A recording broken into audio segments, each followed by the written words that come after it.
Hey guys, welcome back to the channel. In this video, I'm going to be talking about something called Wasta. If you're someone who is living in or doing business in Dubai or across the Middle East, then this is something that you need to know about, and I'm going to tell you why.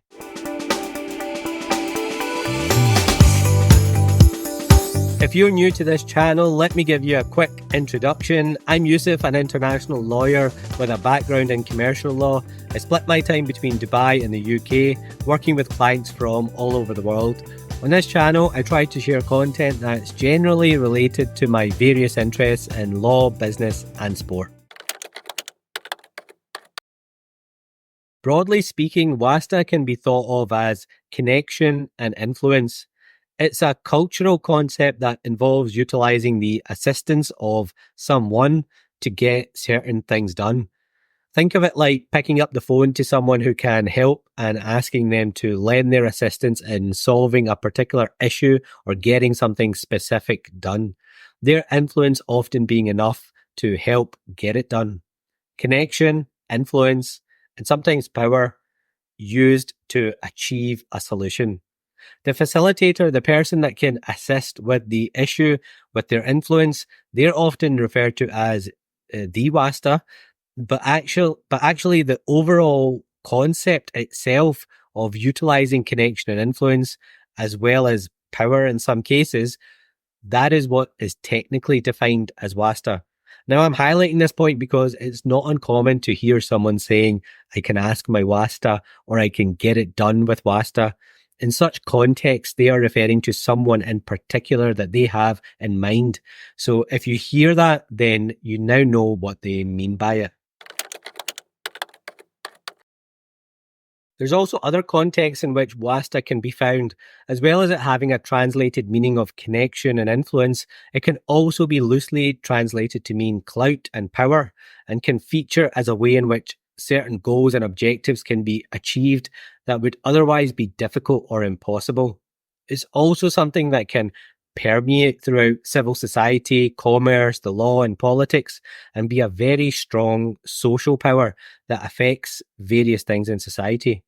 Now, those other contexts are out with the scope of this video, and I'm looking at this mostly at a surface level to give you a general brief overview of it and how you might come across it in some basic everyday personal and business context. So just keep that in mind, that there are some other deeper, murkier contexts to it as well.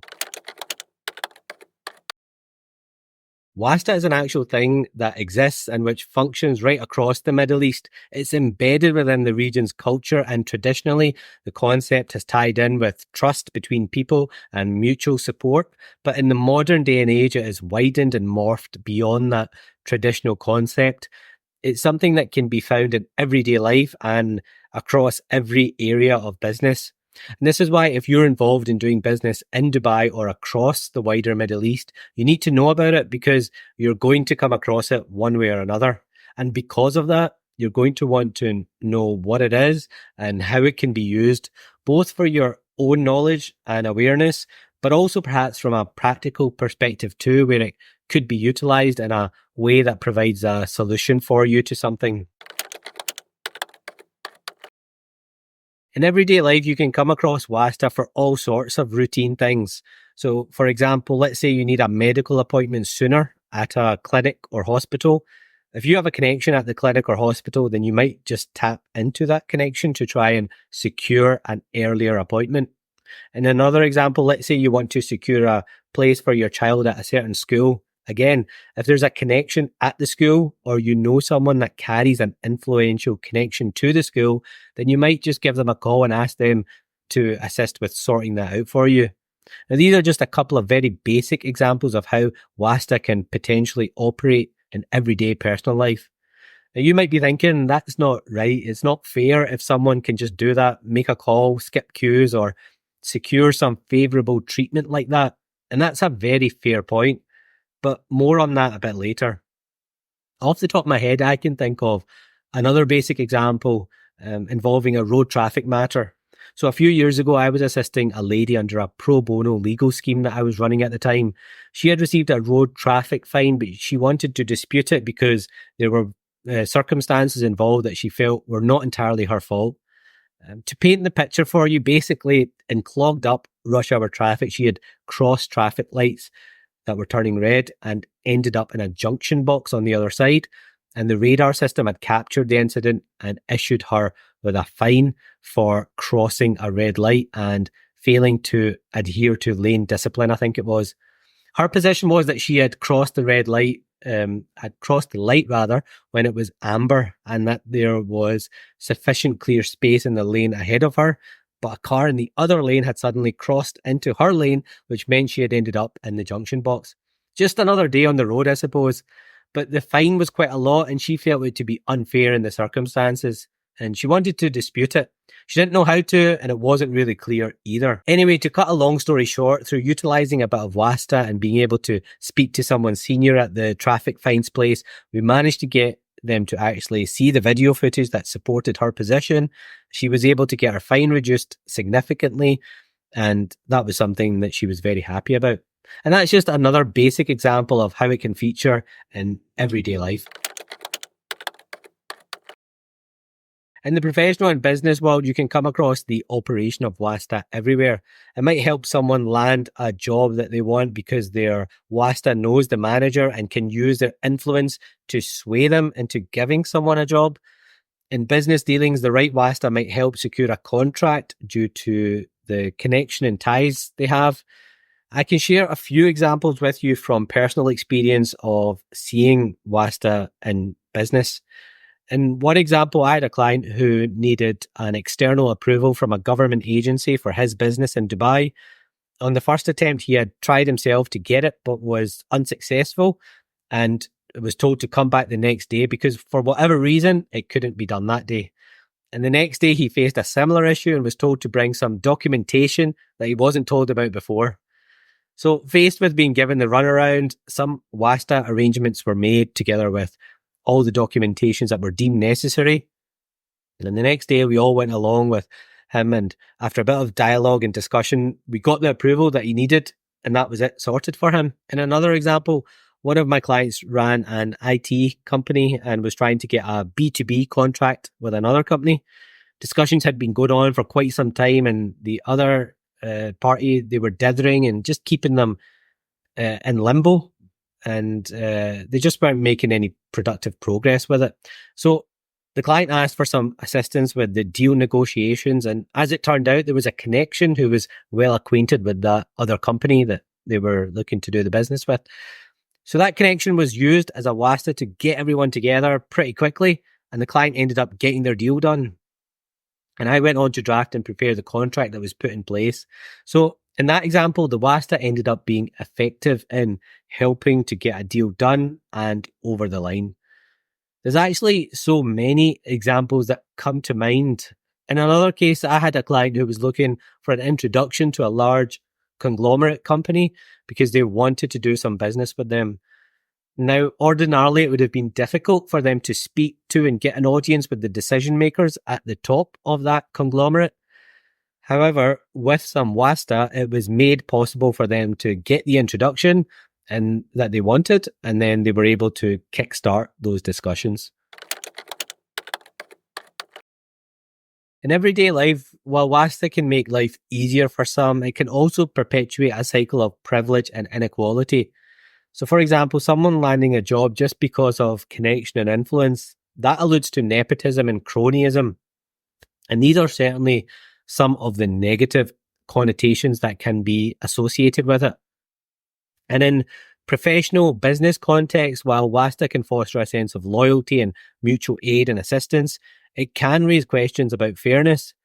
Is it right to advance solutions on the back of what will often be personal interests? And that too based on who you know rather than what you know. On the other hand, some positive connotations are that it can help with building trust and mutual respect. It can facilitate deals and open up opportunities, as well as be an effective way to address and deal with challenges quickly and efficiently in ways that might not necessarily be suitable or even available through formal channels. So it just depends on the circumstances and context. And I suppose there can be different perspectives on it. Another thing that I want to mention is that Wasta as a concept is not unique to the Middle East. Yes, there's a word for it in the region, but the same thing, the concept, it exists everywhere in different forms and to different extents, the positives and negatives. Negative connotations such as nepotism, cronyism, etc., these exist in every place as much as the positive connotations do, like, for example, facilitation, support, assistance. To highlight a parallel, in the UK or the US, for example, you can call on an MP or member of Congress using that connection and their influence as a member of government to help with a personal situation. Now, that's an equivalent to Wasta, all good and proper, utilised in a positive and productive way. So I think overall, there's various perspectives to it once you understand that Wasta can take different forms. Practices that are similar to Wasta can be found everywhere, as I touched on earlier. Consider networking, where you get to know someone, develop a good rapport with them, and then at some point might call on them to assist you if you think they can help you in a situation. Now, there's an element of Wasta in that. How far that goes and extends can sometimes lead to a blurring of legal and ethical lines, depending on the way in which that assistance is given and what the outcomes are. There's also a line, of course, where it can cross into corruption. Legally, the use of Wasta is often in a grey area. It's not illegal per se, but its implications can clash with principles of fairness, equality, and transparency. It's also worth mentioning that there are different levels of Wasta too. There's a spectrum to it that ranges from light and entirely innocent to grey and perhaps questionable to a dark and ugly side. The important thing is to be aware that it does exist. It's good to have an awareness of it and that you're likely to come across it in some form or another. If you're doing business in Dubai or the Middle East region, you might consider how Wasta could be utilised soundly and ethically to help you make certain inroads for potential business dealings. It's certainly an interesting aspect of living in and doing business in the region, and one that is definitely worth knowing about. And just one other thing to highlight, the topic of Wasta can be an interesting one, and you might be surprised to learn that it has actually been discussed and explored in case law in the UK. There are cases in England and also in Scotland where it has been discussed and debated, and published cases can be found online of these UK cases that consider and talk about Wasta, and that's something that might not be that widely known. So that's it for this one, guys, in terms of a general overview. I've basically scratched the surface with this one, but I hope you've learned a little bit about Wasta and that this has been useful. If you'd like to learn more about doing business in Dubai or across the UAE, then I might recommend this video over here, which will give you a broad overview on it, and you might want to check that one out. Thanks for watching this one, and see you again soon.